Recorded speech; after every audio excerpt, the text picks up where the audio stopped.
नमस्कार। कल 18वीं लोकसभा का प्रथम दिन था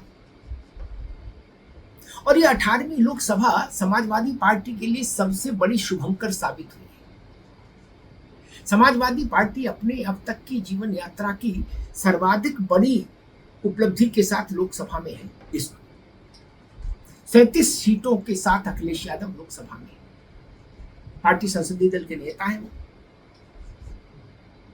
और इसीलिए उनका आसन विपक्षी शिविर की ओर प्रथम पंक्ति में राहुल गांधी के बगल में रहा। अब ये प्रसन्नता अखिलेश यादव के चेहरे पर भी कल खूब झलक रही थी। संसद भवन परिसर में, लोकसभा के भीतर और बाहर दोनों स्थान। लेकिन इन सब के अलावा समाजवादी पार्टी की एक और रणनीति भी झलक रही थी कल संसद भवन परिसर में और लोकसभा के भीतर सदन में। वो रणनीति पता है क्या थी? अखिलेश यादव की वो रणनीति है जिसके प्रतिनिधि चेहरे हैं फैजाबाद लोकसभा क्षेत्र से जीतकर आए अवधेश प्रसाद। जी हाँ, पासी समाज से आते हैं अवधेश बाबू और उस फैजाबाद से जीतकर आए हैं जिस फैजाबाद के लोकसभा क्षेत्र के तहत अयोध्या विधानसभा भी आती है।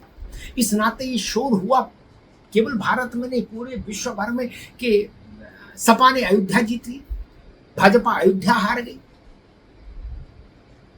हालांकि टेक्निकली उस सीट का नाम फैजाबाद है, लेकिन उस फैजाबाद लोकसभा क्षेत्र के अधीन अयोध्या विधानसभा भी आती है। ये भी सच है और ये भी सच है कि अयोध्या विधानसभा में पर्टिकुलरली भाजपा नहीं हारी है, वो अन्य शेष 4 विधानसभाओं में हारी है। लेकिन खैर, अवधेश प्रसाद को कल अखिलेश यादव ने जितना महत्व दिया उतना महत्व सपा में आजम खान और अमर सिंह को ही मिला होगा। उससे उस परिवार के बाहर और किसी को नहीं मिला। और अवधेश प्रसाद और आजम खान और अमर सिंह, अवधेश जी के प्रोफाइल में इन दोनों के प्रोफाइल से बहुत अंतर है। कहां अमर सिंह, आजम खान, कहां लो प्रोफाइल अवधेश प्रसाद। लेकिन कल राहुल गांधी ने उन्हें विपक्ष की तरफ वाले प्रथम पंक्ति के उस आसन में बैठाला, उस बेंच पर बैठाला जहां वो थे और राहुल गांधी थे। राहुल गांधी से उनका परिचय कराया, उन्हें हाथ मिलवाया। अवधेश प्रसाद के लिए ये एक दिवा स्वप्न जैसी स्थिति मान लीजिए। पहली बार चुनकर आए और लोकसभा में पहली पंक्ति पर आप विराजमान हो जाए। ये ठीक है कि अवधेश जी 9 बार के विधायक हैं, लेकिन सांसद पहली बार चुने। चुनाव एक बार और लड़े थे, हार गए थे, इस बार जीत के आए। फिर जब संसद भवन परिसर के बाहर का जो प्रवेश द्वार है, जहां से अंदर प्रवेश करते हैं, वहां सब सांसद इकट्ठे थे सपा के। अखिलेश यादव थे, डिम्पल यादव थी, रामगोपाल जी थे, सब लोग थे। लेकिन अवधेश प्रसाद पीछे कहीं छूट गए थे। अखिलेश यादव खुद गए, उनको खोजा, उनका हाथ पकड़ा, बाहर लाए, अपने बगल में खड़ा किया, फिर फोटो सेशन। ये बड़ा संकेतक है, बड़ा संकेतक। अवधेश प्रसाद अकेले ऐसे व्यक्ति हैं दलित समाज के उत्तर प्रदेश में जो किसी गैर सुरक्षित सीट से जीतकर लोकसभा पहुंचे हैं। अकेले व्यक्ति हैं पूरे प्रदेश में। फैजाबाद सुरक्षित निर्वाचन क्षेत्र नहीं, वहां से अखिलेश यादव ने दलित समाज के यानी पासी बिरादरी के अवधेश प्रसाद को लड़ाया और जीत कर आए। अब इस अवधेश प्रसाद को अब अखिलेश यादव ने अपनी भविष्य की रणनीति का सिंबल बना लिया, प्रतिनिधि चेहरा बना लिया। अभी तक जो आरोप लगता था MY मुस्लिम यादव पार्टी 7 से 8 कुर्मी और पटेल बिरादरी के सांसद जिताकर ले आए अखिलेश यादव लोकसभा में इस बार, और पासी समाज के अवधेश प्रसाद ने फैजाबाद सीट जीती। जिनको अखिलेश यादव ने अपना सिंबल बना लिया अपनी स्ट्रेटेजी का।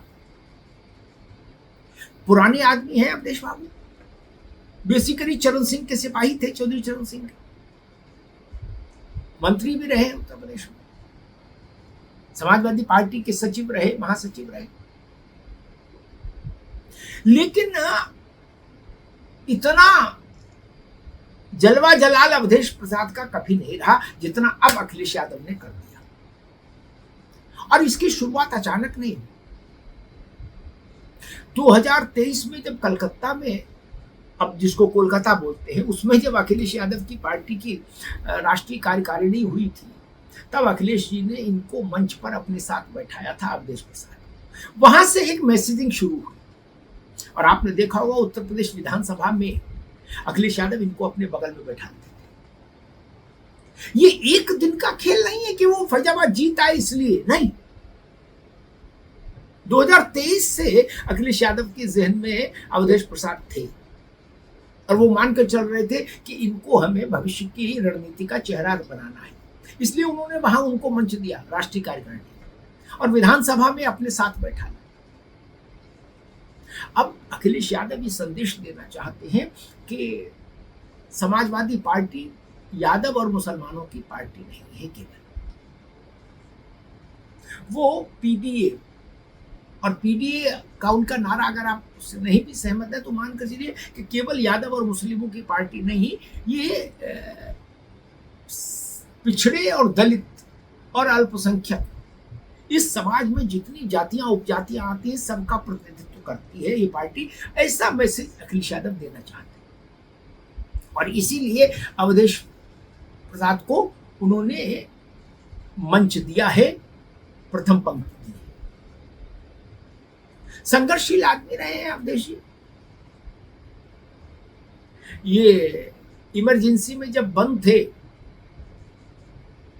देखिए आज 25 जून है, आज के ही दिन इंदिरा गांधी ने भारत में आपातकाल लागू किया था और अवधेश जी के संदर्भ में फिर आपातकाल का जिक्र आ ही गया।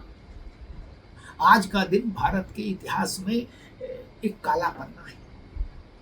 तो खैर, जब अवधेश प्रसाद बंद किए गए इमरजेंसी में तो इनकी मां का निधन हो गया पैरोल लेने, और जब इनके पिता का निधन हुआ अवधेश जी के, तो उस वक्त ये अमेठी में काउंटिंग करा रहे थे।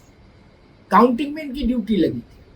राजीव गांधी का पहला चुनाव था, उनके मुकाबले में शरद यादव खड़े थे। उस चुनाव में चरण सिंह ने इनकी ड्यूटी लगा दी थी काउंटिंग में कि भाई आप मतगणना केंद्र कक्ष में रहेंगे। उन दिनों ईवीएम था नहीं, 5-5, 6-6 दिन काउंटिंग चलती थी।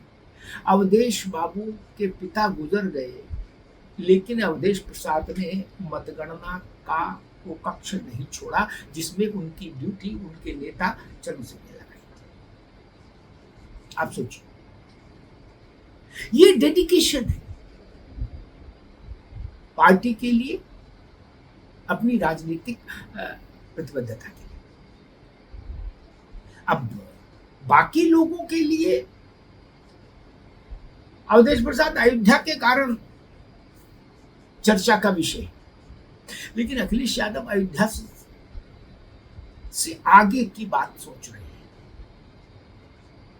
वो गैर यादव पिछड़े वर्ग के की जातियां और गैर जाटव दलित वर्ग के की जातियां, उनको ये संदेश देना चाहते हैं कि देखिए, हम नॉन यादव दलित चेहरे को भी इतना सम्मान देते हैं, हमारे साथ आइए, हमारे साथ जुड़िए। वो उदाहरण बनाना चाहते हैं अवधेश प्रसाद के केस को, ताकि भविष्य में अन्य जातियां जब उनसे जुड़ने की कोशिश करें या वो सपा उनसे जुड़ने की कोशिश करे तो वहां ये कोट किया जा सके कि उनको देखिए हमने कितना सम्मान दिया। इसीलिए कल लोकसभा के पहले दिन अखिलेश यादव ने अगर किसी का हाथ अपने हाथ में थाम कर रखा तो वो अवधेश प्रसाद थे। इसलिए मैंने कहा कि अवधेश प्रसाद पर नजर रखिए, वो सपा की बदलती हुई रणनीति का प्रतिनिधि चेहरा है आज के वक्त में। धन्यवाद।